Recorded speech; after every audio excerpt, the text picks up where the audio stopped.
بھی صحیح طرح سے اس کا ابلاغ ہو سکے گا، پہنچ سکیں گے جب یہ والا موضوع ہم صحیح سمجھیں گے، یعنی والدین اور اولاد کے حقوق. تو اسی والے سے ہم بات کریں گے، ساتھ ساتھ سیگمنٹس بھی چلتے رہیں گے. اور مفتی عابد مبارک صاحب ہمارے ساتھ ہیں. تو میں آپ کو دلچسپ بات بتاؤں کہ تھوڑی دیر پہلے ان کی بیٹی سے، چھوٹی بیٹی، بڑی پیاری بچی، اس سے میں نے کہا کہ میرے لیے دعا کرنی ہے آپ نے. تو کیا دعا کرو گی؟ تو اس نے کہا مدینے جانے کی. تو یہ ہے بچوں کی تربیت. اب وہ بچی نے دیکھیں کیسے جو اس کو گھر میں ماحول ملے گا، ہاں جی، جو وہ باتیں سنے گی اپنے والدین سے، وہ اسی طرح کی باتیں کرے گی. تو مفتی عابد مبارک صاحب، یہ جو والدین کے اور اولاد کے حقوق ہیں، اتنی دفعہ ذکر قرآن پاک میں والدین یعنی ان کے لیے دعا کرنے کا بھی ہے، اس بارے میں فرمائیے. بسم اللہ الرحمن الرحیم. الحمدللہ رب العالمین والصلاة والسلام علی سید الانبیاء والمرسلین، اما بعد. قرآن مجید فرقان حمید ارشاد فرماتا ہے وَبِالْوَالِدَيْنِ إِحْسَانًا، والدین کے ساتھ حسن سلوک کرو. اللہ کے نبی صلی اللہ تعالی علیہ وآلہ وصحبہ وبارک وسلم رحمت للعالمین بنا کر مبعوث کیے گئے. رمضان کا مہینہ آیا، میرے آقا علیہ الصلاۃ والسلام منبر پر تشریف لے جاتے ہیں. ایک سیڑھی چڑھے، فرمایا آمین، پھر دوسرے پہ فرمایا آمین، تیسرے پہ فرمایا آمین. صحابہ اکرام علیہم رضوان نے عرض کیا یا رسول اللہ صلی اللہ تعالی علیہ وآلہ وصحبہ وبارک وسلم، اس سے پہلے تو کبھی ایسا معمول نہیں ہوا کہ آپ بار بار آمین فرمائیں. کہا فرشتوں کے سردار جبرائیل آئے تھے اور کہا یا رسول اللہ صلی اللہ علیہ وسلم دعا کیجئے اس کی ناک خاک آلود ہو جائے، وہ شخص تباہ و برباد ہو جائے جو رمضان کا مہینہ پائے اور اس میں اللہ کی یاد کر کے، توبہ استغفار کر کے اپنے اوپر جنت کو لازم نہ کرا لے. یہ اتنا رحمت والا مہینہ ہے. کہا دوسری مرتبہ جب میں نے آمین کہا تو جبریل نے دعا کی، جس پر میں نے آمین کہا کہ یا اللہ ہلاک ہو جائے وہ شخص جس کے سامنے حضرت محمد صلی اللہ علیہ وآلہ وصحبہ وبارک وسلم کا نام نامی اسم گرامی لیا جائے اور وہ آپ پر درود نہ بھیجے.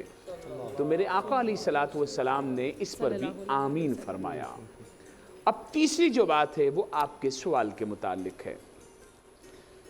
جبریل نے دعا کی علیہ السلام، یا اللہ ہلاک ہو جائے وہ شخص جو اپنے بوڑھے والدین کو پائے، اس کی ناک خاک آلود ہو جائے، جو اپنے بوڑھے والدین کو پائے یا دونوں میں سے کسی ایک کو پائے اور ان کی خدمت کر کے انہیں راضی کر کے اپنے اوپر جنت کو لازم نہ کروا لے، وہ بھی تباہ ہو جائے. تو یہ والدین، اللہ کے نبی صلی اللہ تعالی علیہ وسلم نے فرمایا تمہاری جنت بھی ہیں، تمہاری دوزخ بھی ہیں. واہ واہ سبحان. اب یہ ڈیپینڈ کرتا ہے کہ ہم نے کس طرح فائدہ ہم نے کس طرح فائدہ لینا ہے. اب اولاد ہاں یہ اب ہمارے اوپر ہے.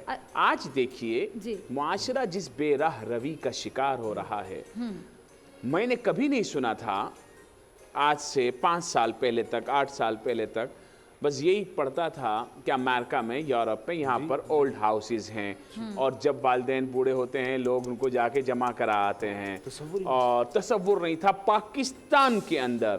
لیکن اب پاکستان میں جگہ جگہ اولڈ ہاؤسز کھل رہے ہیں. وہ والدین جنہوں نے پیدا کیا، جس ماں نے 9 مہینے پیٹ میں رکھا، جس ماں نے خود جب وہ پیشاب کرتا تھا تو خود اس جگہ ہو جاتی تھی اور اس کو سوکھی جگہ رکھتی تھی، اس کو جب پال پوس کے بڑا کیا، اس باپ نے ساری زندگی کما کما کے اس کی فیسیں بھری، اسے بڑا کیا، اسے بڑی بڑی ڈگریاں دلائی. اب وہ ماں باپ اس کے لیے اچھی سی لڑکی ڈھونڈتے ہیں کہ ہم گھر بسائیں گے اپنے بیٹے کا، اور پھر اس کی دھوم دھام سے شادی کرتے ہیں. اور پھر 1 مہینے کے بعد وہ لڑکی کہتی ہے تمہارے ماں باپ کھانسی بہت کرتے ہیں، تمہارے ماں باپ مجھے ٹوکتے بہت ہیں، تمہارے ماں باپ یہ کرتے ہیں.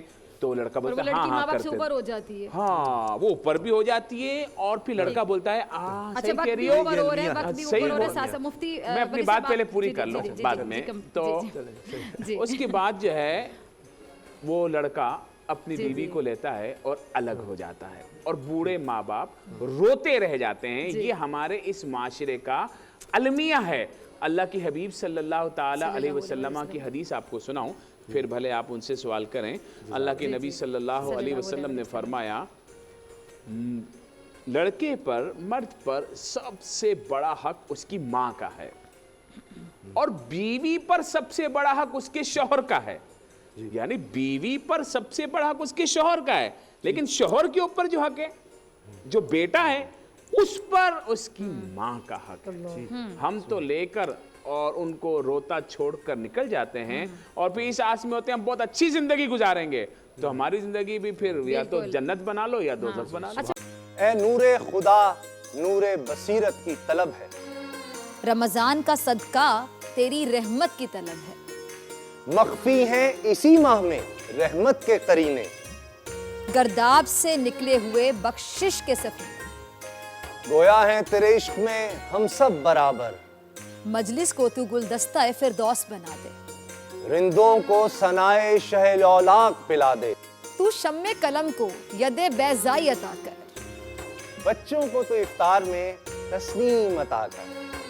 رمضان مبارک کی خصوصی نشریات رمضان میں بول, صرف بول انٹرٹینمنٹ پر. رمضان میں بول.